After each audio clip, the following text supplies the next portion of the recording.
everyone here. We have a wonderful program planned with a wonderful artist, Jackie Leishman. She grew up in Georgia, even though she doesn't have that accent.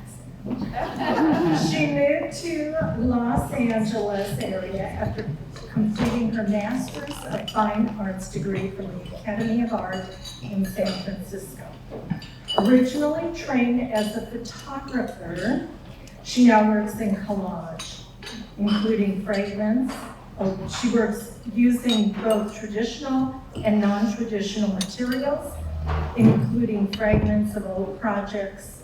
She explores the dichotomies she witnesses. She has shown her work nationally, won awards, and taught fine art in Utah and California. She currently teaches at Web School. In her words,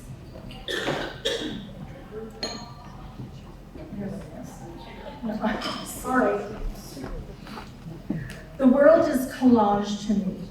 What happens at the edges and among the layers, where two different materials or ideas meet, that's where I'm drawn. It is important to my process that I not use virgin working materials, but rather fragments of older work and found materials.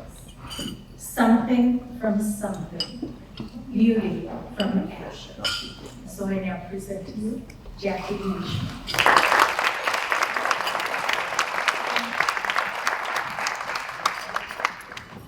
Thank you, Rita. Thank you, Cynthia. It's great to be here with all of you. Lunch was great, right? It's good. All right, so I want to take you a little bit into my mind, right? How do I go from one idea into another? What draws me into things? And we're going to start with just some quotes by, I think, one of the greatest artists and art philosophers of the 20th century, Robert Motherwell. Painting is a medium, I would say art, right? You don't have to be a painter, in which the mind can actualize itself. It is a medium of thought. Thus, painting, like music, tends to become its own content. And the other is, he said, collage is the 20th century's greatest innovation. So I love him. I love what he has to say. I think he was fantastic. And I think that's a great way for us to start, is when we're talking about art, it is its own thing that begins to kind of talk to itself, but takes in from the outer world. So I started as a photographer. I'm going to show you stuff that's not super great, right? And that's okay, right? But we got to show the evolution. And I started as a photographer because it felt like the easiest art form to enter into. And that's actually not true, but that's what I thought. And so these are just some of my images. I loved photographing women. I loved photographing nature. I loved, right, like these color, black and white. And this is what I actually ended up going to graduate school for, was photography. And while I was there, I realized that I was no longer interested in just the image. I became interested in the work of the Starn twins, who I ended up working with for a summer in their studio in Brooklyn. And they were kind of rebels in the photographic movement, in the sense of photography, you traditionally don't tear things, you keep your negatives clean, right? This kind of Ansel Adams-esque type of ideas about the negative. Edward Weston, the greats. And they said, we don't want to do that. And so they kind of broke those boundaries. And I thought that was fantastic. And so I started doing that myself, in the sense of having a photograph, but what else could this photograph be? And what happens when you start cutting it up and putting it back together? And so that's what I did. And that's what my work was about. I was printing, photography actually wasn't as interesting to me as what was happening in the darkroom. I loved the darkroom. I was a mad scientist. I loved chemistry.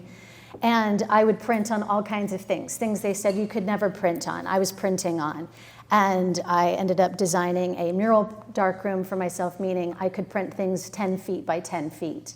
And, doing these kinds of things. And this is what I became more interested in, is I just wanted to be in the darkroom. I actually didn't want to take that many images anymore. I would take an image and I would work with it for 6 months. And so the darkroom was where I found that my greatest kind of pleasure from making art was the chemical part, and also building a collage that I could print on. So this is how the work started to evolve, was I became more interested in what was happening behind the image, okay? The collage element that I would build to then put the photograph with.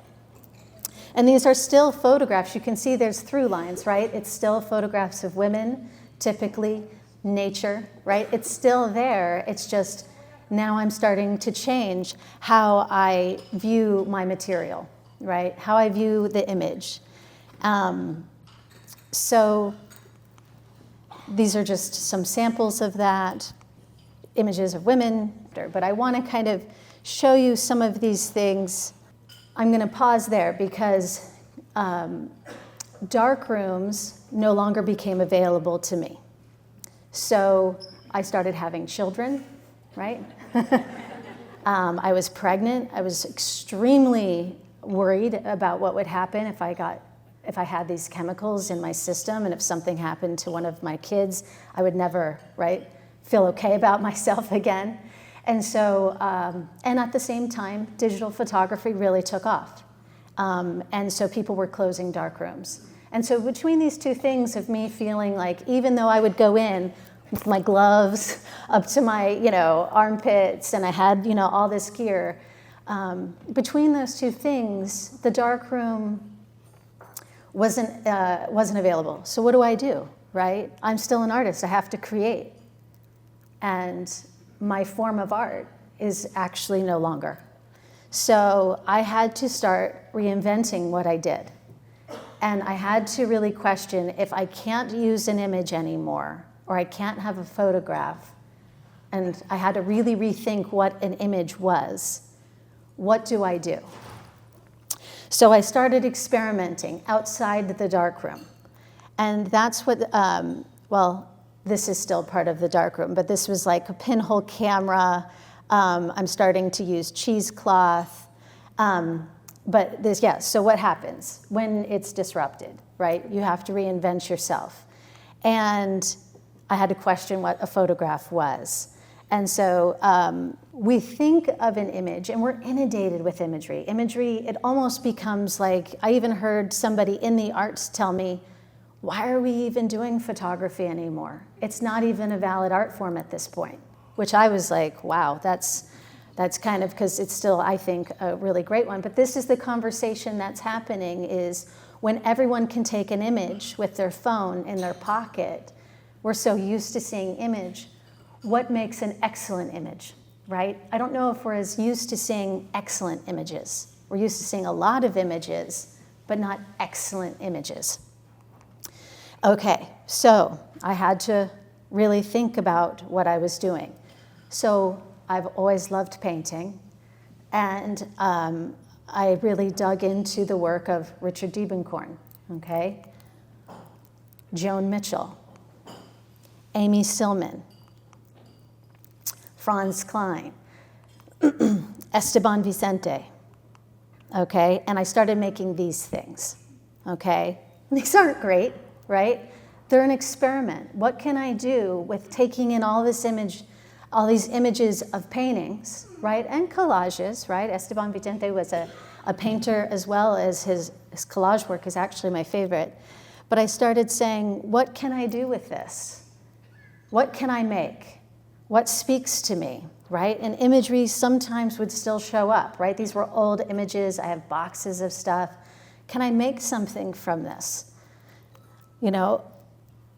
Yes, no, right? Do I even understand color? I only worked in black and white for years, right? I had the old 8x10 camera, my head under the hood, taking pictures, I saw upside down and backwards. Like I only saw in black and white. So can I even understand what color is?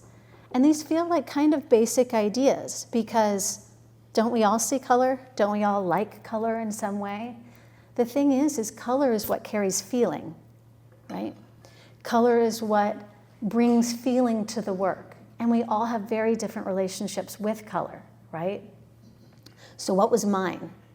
What was my relationship to color? What was my language that I was going to build? So this is what I'm doing, and all this work is very small, right? Me trying to understand materials again, using even some of the same imagery that I did before, right? It's showing up in these collages. And the thing is, like, so with this piece right here, for example, I don't like how separate the image is from the collage. It's this versus that. And that really bothered me. And I didn't know how to bring them together, because a photographic surface is fundamentally different than something that you paint or draw on. Especially if you did it in the darkroom on traditional photo paper, which is, has a little silver gelatin. Maybe it's a paper base, but sometimes there's a little bit of this, it feels maybe plasticky, or it's just the surface is different. And I didn't like that.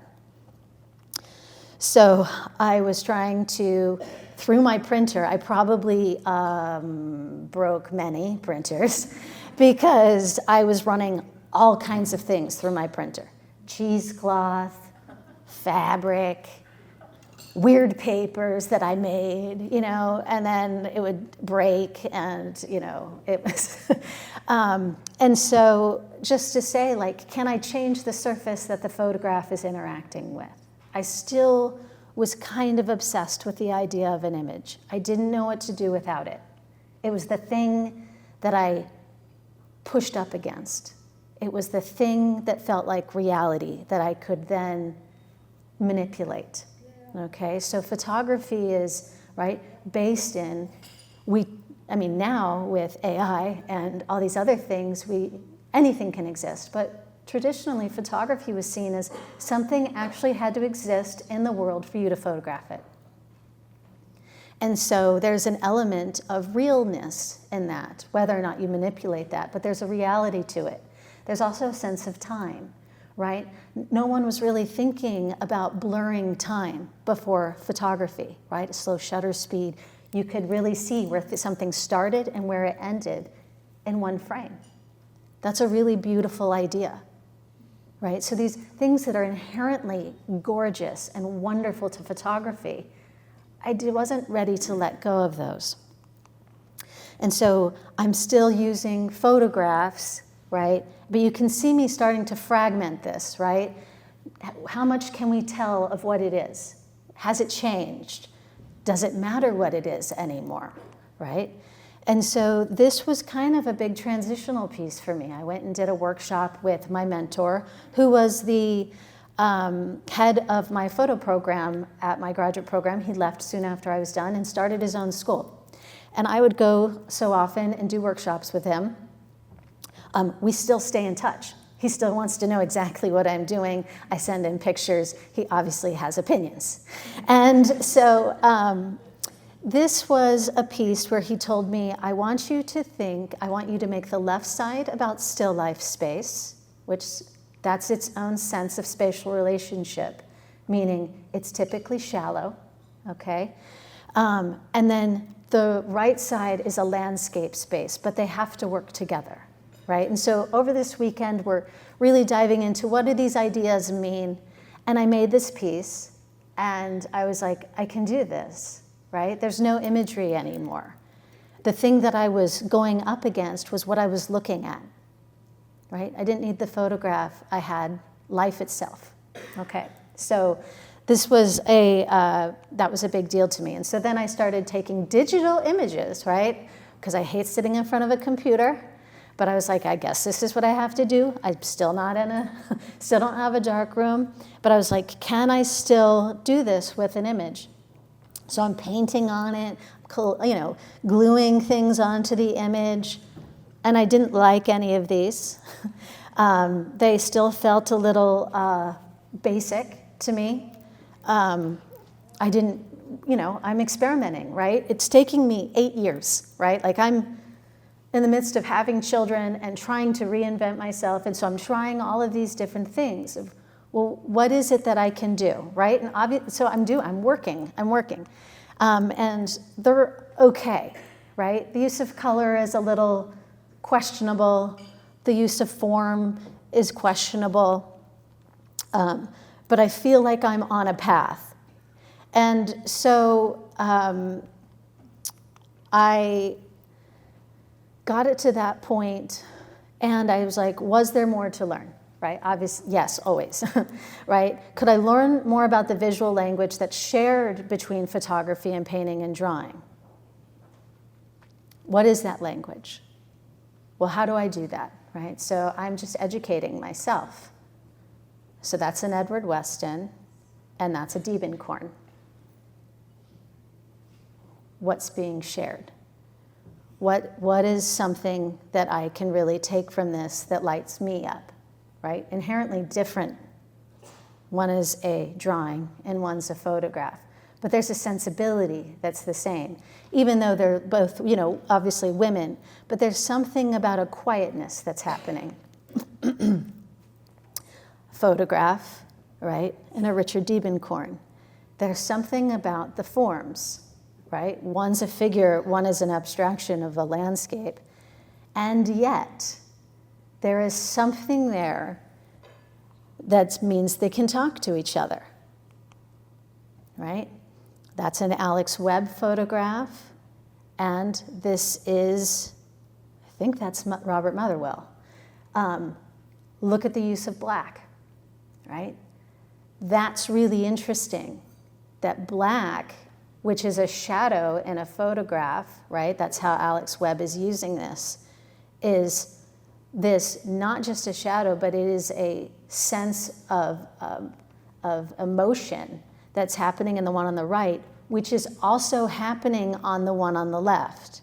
So I'm studying these things. How is this going back and forth between looking at something that I love, photography, also something that I really love, which is painting and drawing. So what about the use of space in a piece, right? The photograph versus Cézanne's The Bathers, right? What's happening? How are your eyes being moved through so that you know what's foreground, midground, background, right? These things are happening, right? Photograph, painting. Photograph, painting, right? It's a Gregory Crutzen photograph. That's an Edward Hopper. Use of light, right? Use of kind of a sense of mystery, right? When you look at these, don't you, like there's a narrative. What's happening, right? Both have this sense of that, and they're using different, mediums, and yet we're getting there, right? Photograph of a face, it's very kind of violent, right? To hold your face like that, right? And to have it pressed up, right? That's Jenny Saville, like she's a painter, but she also photographed to then make her paintings. And then we've got a Franz Klein.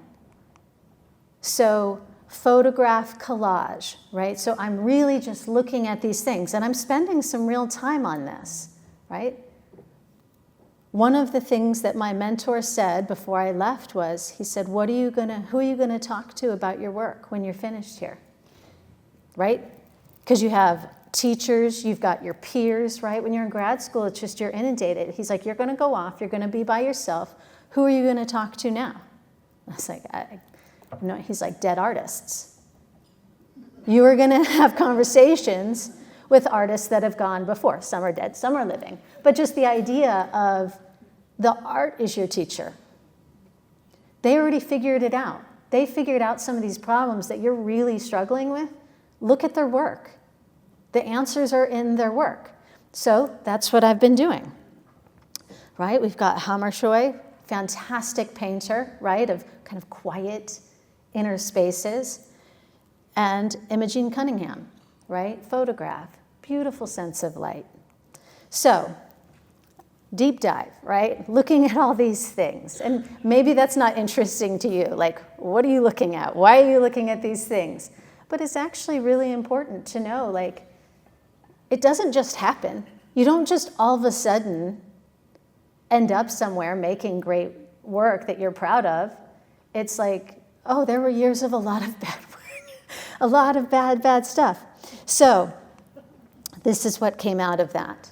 And this is the creation series, which was based on Genesis, on the 7 periods, right? I needed a structure, right? Photography had the thing. What am I going to push up against? Well, now it's the story, okay? And it's also science. So I'm a huge lover of science. You know, I'm not just looking at art books all the time. I'm actually listening to a lot of science podcasts, and you'll see later in the work, I collaborate with scientists. So this story, right, that's kind of this story that most people know, this happening, right, but it breaks it up into periods, right? Matter was formed, light was formed, water was formed, right? These different things. So it gave me a way in, and then I would read everything I could on, well, how is matter formed? How is water started? Like, what does that look like? What happens? You know, calling my friends that are scientists, can you walk me through that? Like, in really basic level, like, just enough for me to have something juicy that I can then work with. So this is a water piece, right? And from what I understand from my friends is that when hydrogen and oxygen kind of come together, it's actually it's explosive. It can be explosive. And so I wanted to get this idea of the trauma, right? The drama of this, right? So this is water. Here's another water series. And these are kind of what's left out is just as important as what's left in. This is a matter piece, and there's still remnants of photographs in these. I was able to get the negatives from the Lick Observatory from the 1940s. It was one of the last times that you could actually have photographs from the Earth of the moon that are that clear. And so they actually sent those to me, which I thought that was really great. And so I'm using some of those about matter and light, because I made a bunch of moon pieces using their negatives.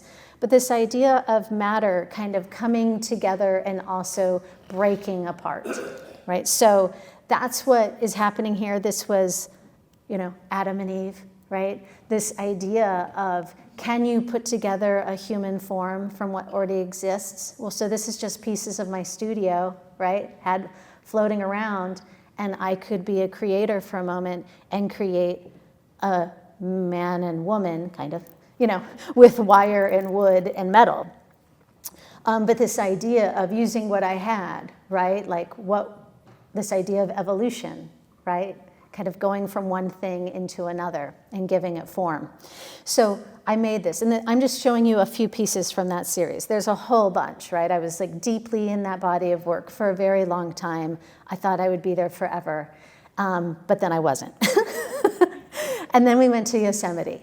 And I took a random printmaking workshop on a family vacation. I stumbled into this woman's workshop, and I was like, what are you doing? She's like, oh, I'm a printmaker. I was like, hey, do you want to teach me some things? And so we spent a day together doing printmaking up in Point Reyes, which is a beautiful place. And we also went to Yosemite, and then this happened.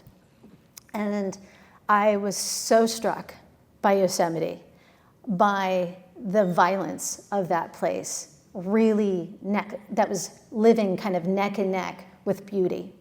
Right? We were there in April of 2017, which was like a record year for rain and snow. And so the waterfalls that year were off the charts.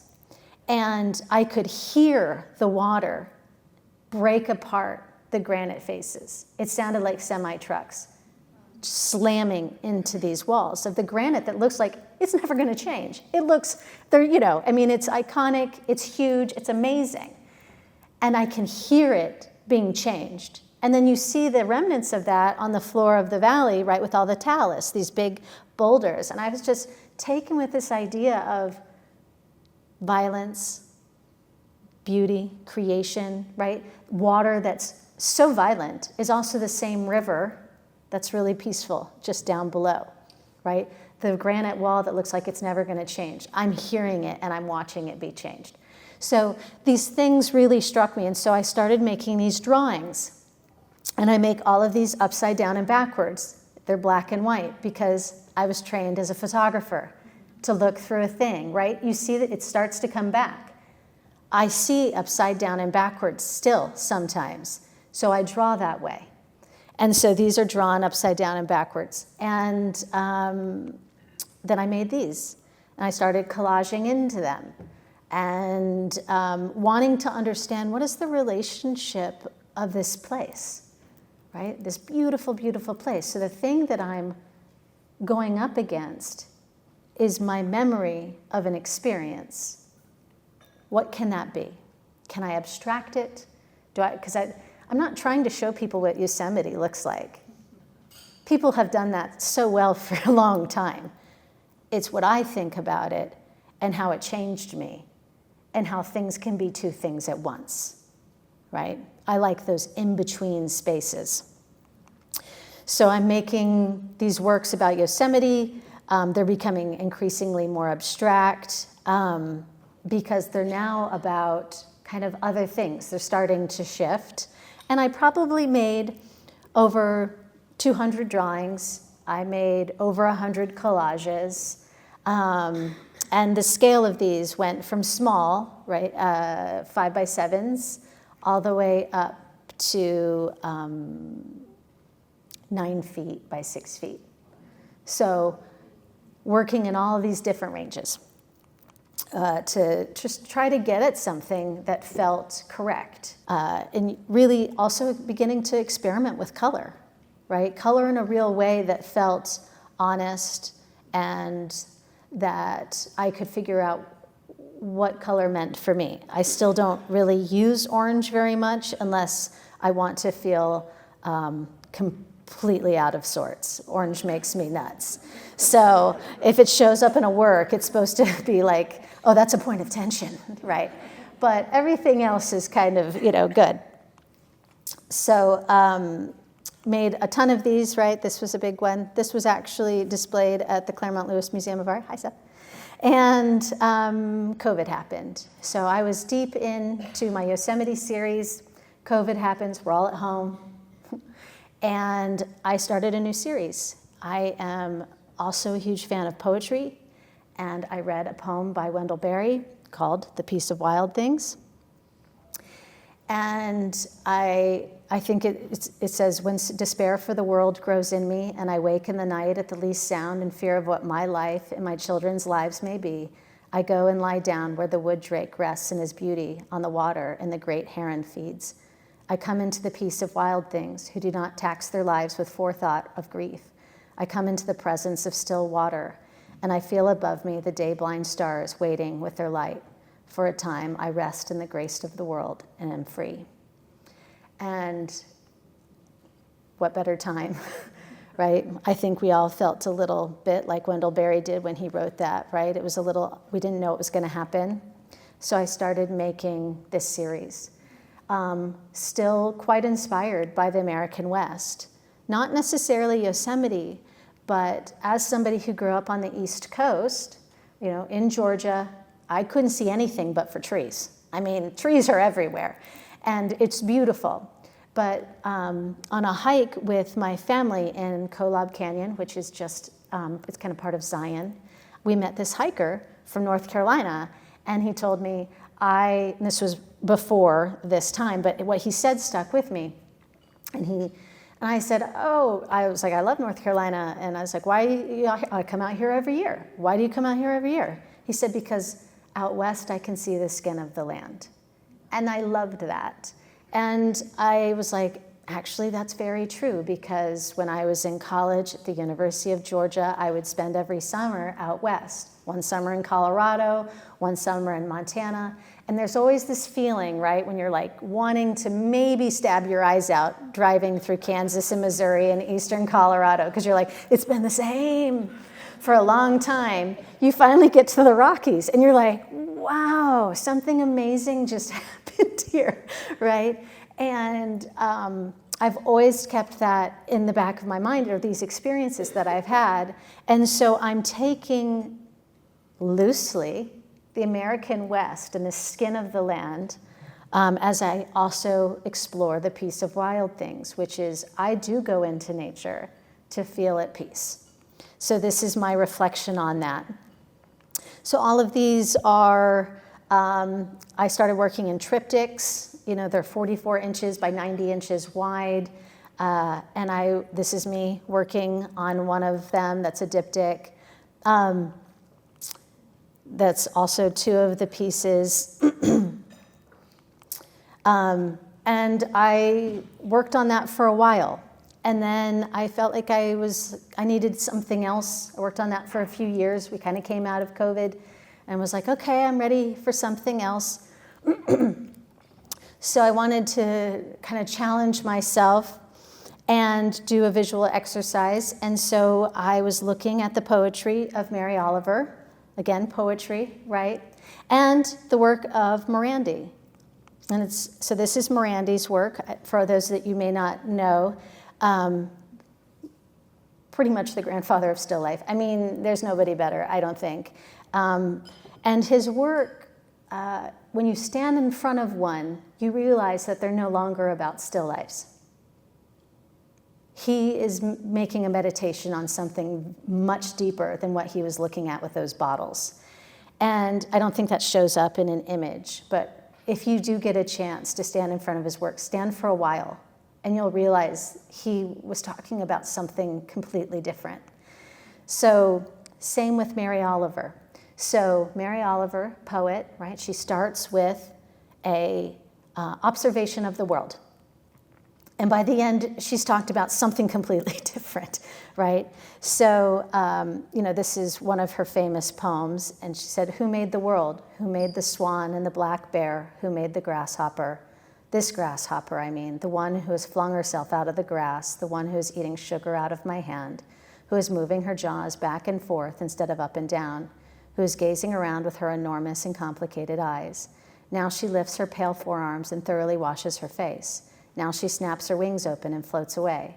I don't know exactly what a prayer is. I do know how to pay attention, how to fall down into the grass, how to kneel down in the grass, how to be idle and blessed, how to stroll through the fields, which is what I've been doing all day.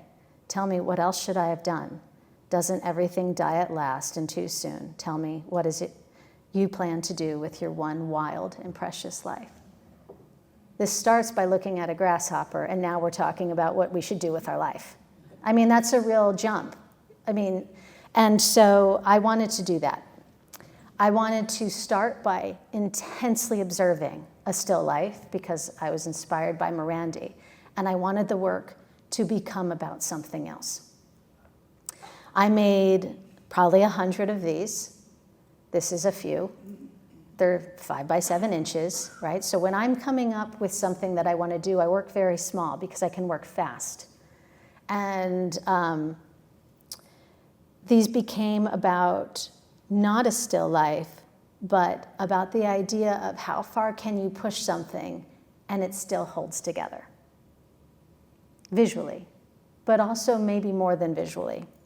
So they became increasingly abstract. And then I started going large. Once I feel like I kind of understood what I wanted to do, these are 30 by 44 inches. But this idea of what's positive, what's negative in terms of space. How do I feel about the still life itself? And it was the same still life for months. Same one. I didn't change a thing. It just stayed that way. And I just did a deep dive on what I was actually seeing. And so after that, or around that same time, I collaborated with a friend of mine who is a scientist and poet. He's an evolutionary scientist. And we wanted to explore climate change because that's tough. And why not? And we had to. And so our first body of work, this is from our first body of work called Decreation. And it was this idea of the undoing of evolution, pretty much, that the world is changing so fast that evolution cannot keep up. And that is a serious thing. So this one is called What the Octopus Knew.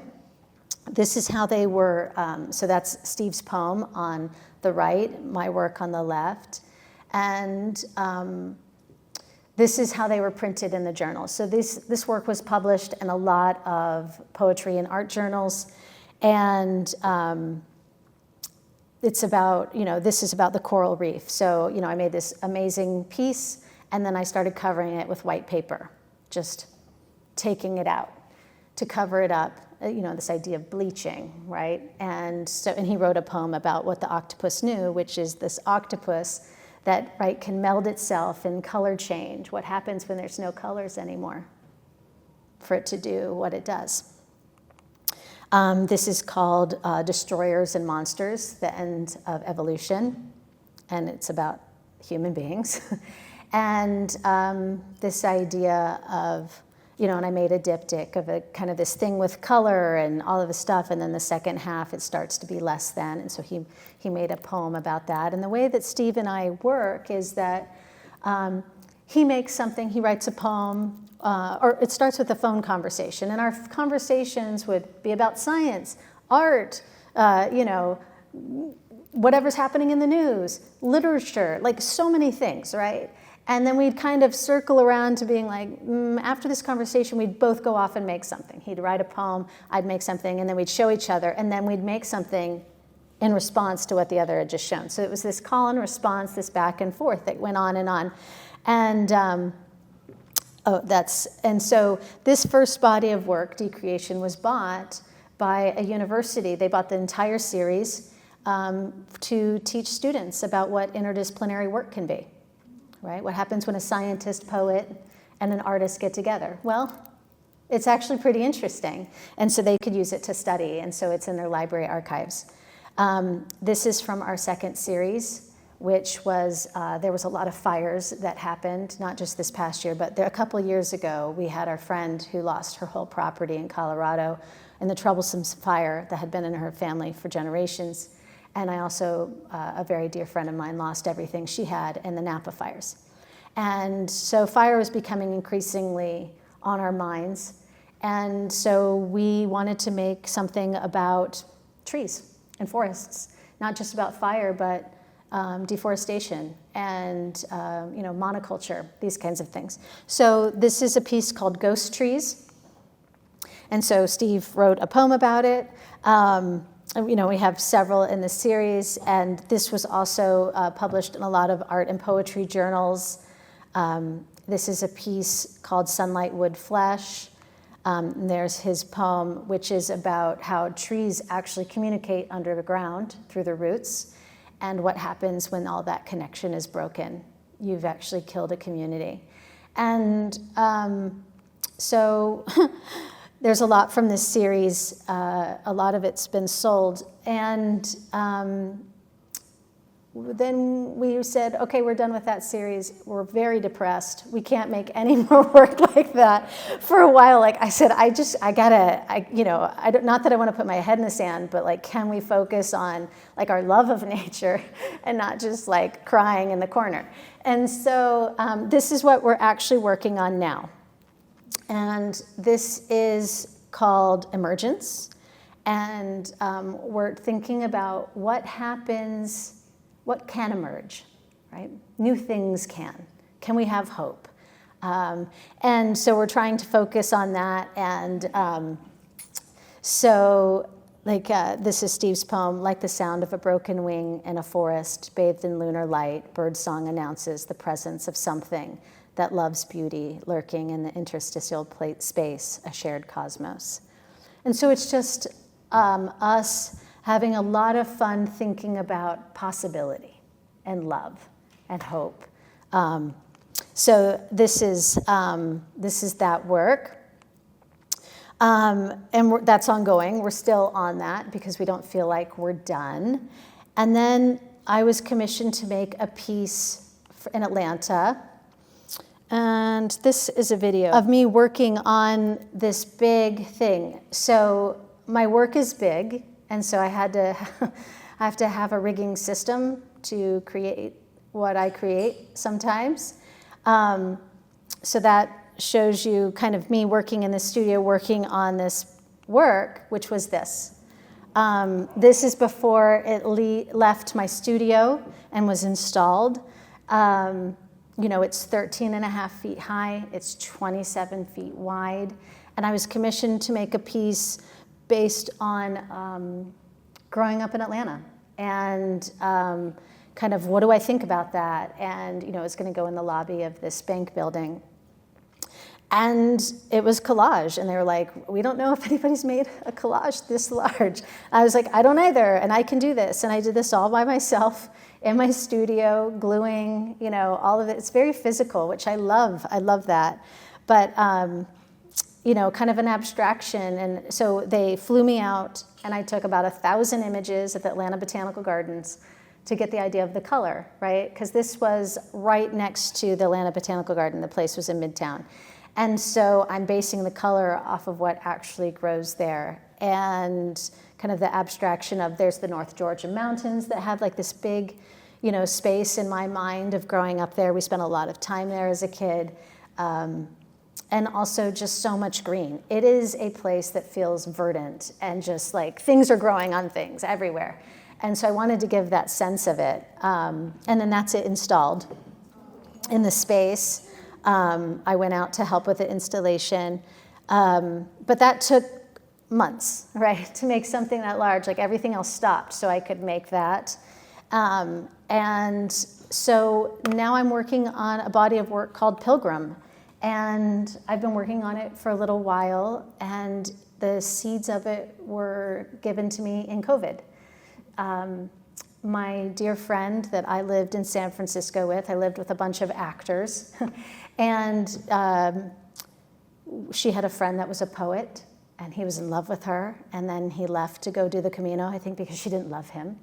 And he would write to her. And so this was years ago, this was 20 years ago, and so during COVID, she calls me and she said, hey, I found some writing from Patrick from his time on the Camino, and part of it is for you.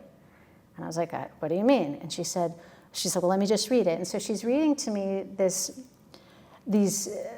writing that he is gifting me his wish. At the end of the Camino de Santiago, and you make it, you can make a wish and it will come true. And he gifted his wish to me. And I was really touched by that because I actually needed the wish then.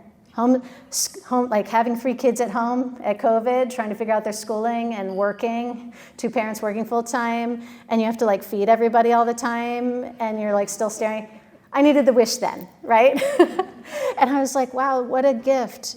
Number one, that the kind of person that gives their wish to somebody else, to this roommate of this woman, right? He wasn't in love with me, he was in love with her. And for me to get it then. And I wanted to honor that kind of person that does that. So I was thinking in the back of my mind while I'm making all this other work, like, what do I do? How do I do that? And then I saw my friend again, and I said, I've started this body of work. I saw my friend Lucy. She's performing in this play in New York, and I went out to see her. And she said, we have to find Patrick. Here's more of his writing. You're going to love it. We have to find him. And we did. We found him through LinkedIn. And we didn't know where he was. We hadn't been in touch with him in 20 years. And so I somehow, I find him on LinkedIn, and he responds immediately back, yeah, that's me, because I'm like, hey, were you, and he's like, yeah, it's me. And so he's like, let's talk on the phone. So he calls me that day, and I said, well, I'm in LA. And he's like, I'm going to be there this week. I said, you have to come see me. And so this reconnection after all this time is the gift is actually him, right? The gift is the person. And we ended up spending a weekend. Him and my husband became good friends, and we spent a weekend again watching Lucy perform. And it was amazing. And so this work has become quite personal, and all of the titles are based on his writing. So these are some studies that I did. So Pilgrim is taking his writing and the kind of person he is And it's also taking cairns, which are stacks of stones that represent wayfinding, but also altars, right? What are you going to leave behind of yourself for someone else? What lengths will you go to help somebody? So I need, right, like I've been talking about this whole time, I need something to push against. And so this idea of stacked stones became the thing that I could start the drawings with. I was also thinking about Robben's Island, Nelson Mandela, each prisoner leaving a rock behind because they wanted to be free. So I was thinking of these things in my mind along with the gift of my friend, and I'm making this work. And they each are their own idea of what it is to be a wayfinder for somebody else. And this piece is called En Medias Res. This piece is called This is the End of the Earth, and who knows when you'll be back, right? When he's standing at the very edge of the earth, right? That's back in the day, everybody thought the earth was flat. And it's a place called Finisterre, and that's it, right? So I'm making this piece, kind of on these ideas. This is called This Universe Brimming with a Drunken Glee Waits Upon Our Yes. It's about, and this is my new studio. This is where I'm building all these pieces. We've just built this at my house. I'm so excited. And this is, Cynthia and Rita came to my studio and they were like, people need to see this, right? The messy, paper everywhere and And so you're going to see it as a picture because it's a lot to take in.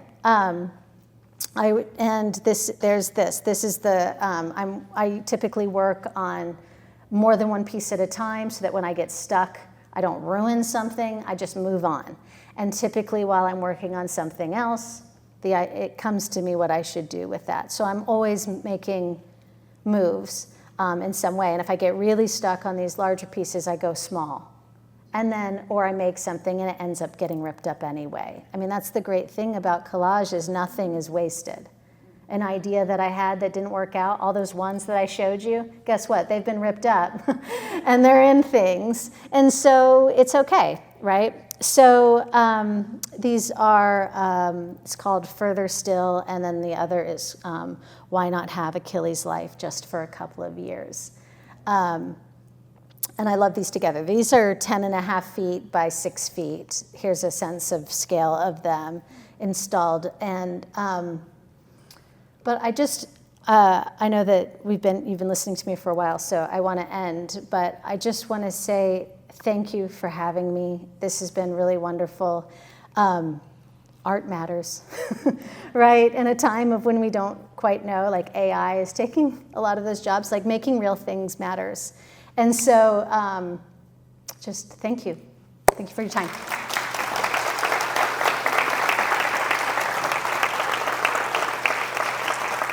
Oh, yeah. Are there any questions? Yes? I'm curious, what are the pigments you use when are you drawing charcoal or paints or? Yeah, I draw in, the black lines are etching ink. And so when I said I draw upside down and backwards, I'm drawing on the back of the paper upside down. And it transfers to the front.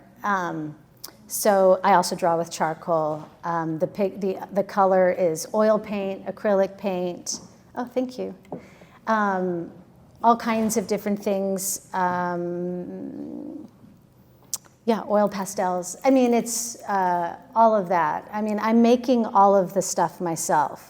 So whether or not it was just a failed experiment or I'm making it because I really want a certain color, like I'm making all of those things and putting them together in some way. Anything else? Beautiful. Yeah. When you did this one, did you know it was going to have the slats in front of it when it was installed? Well, when they first told me no. And then when they told me they had this idea that what's behind the slats wouldn't be as important. But I said, I'm just going to make what I'm going to make. And they ended up actually putting less slats on because they liked the piece so much. Yeah, let me see if I can, there we go. Yeah, so I wanted it to still be seen. And yeah, that's, but I thought, yeah, it's, I said, you know, that you should probably tell people this a little bit more upfront, but because they actually had to drill the slats through my work. And I told them, I said, you're ruining the work by doing that. And I mean, they paid me a lot of money. So, but I said, you need to know that if you ever want to move this, the piece is ruined. And that's on you, unless you know, and so they said, well, then we'll pay you to come and fix it. I was like, oh, it's going to be that's a lot of money, you know, for sure. So, but yeah. Any other questions? Yes? So I'm just curious, how big is your studio that you were able to build? Well, the one that I built, that I made this in was very large. A friend of mine rented to me a space. It had 20-foot ceilings and was 3,000 square feet. Because it's not just about the wall space, I need the floor space. Because I actually work on the floor and on the wall. To glue it and to keep it under weight has to be on the floor.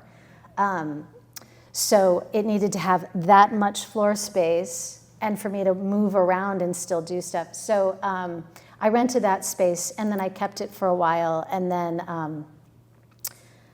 I decided to build my studio at home, which is not nearly as big as that, but is pretty big, you know, and I can still do, you know, work that's 9.5 feet tall and 40 feet long. So I feel like that's pretty good. And if I do get a commission like that, then I rent a space for something like that. So, yes. What kind of glue do you use? I use matte medium. Oh, okay. Good. Yeah. Okay. Mm-hmm. Yeah. For the most part, yeah. Well, thank you so much. It was really nice.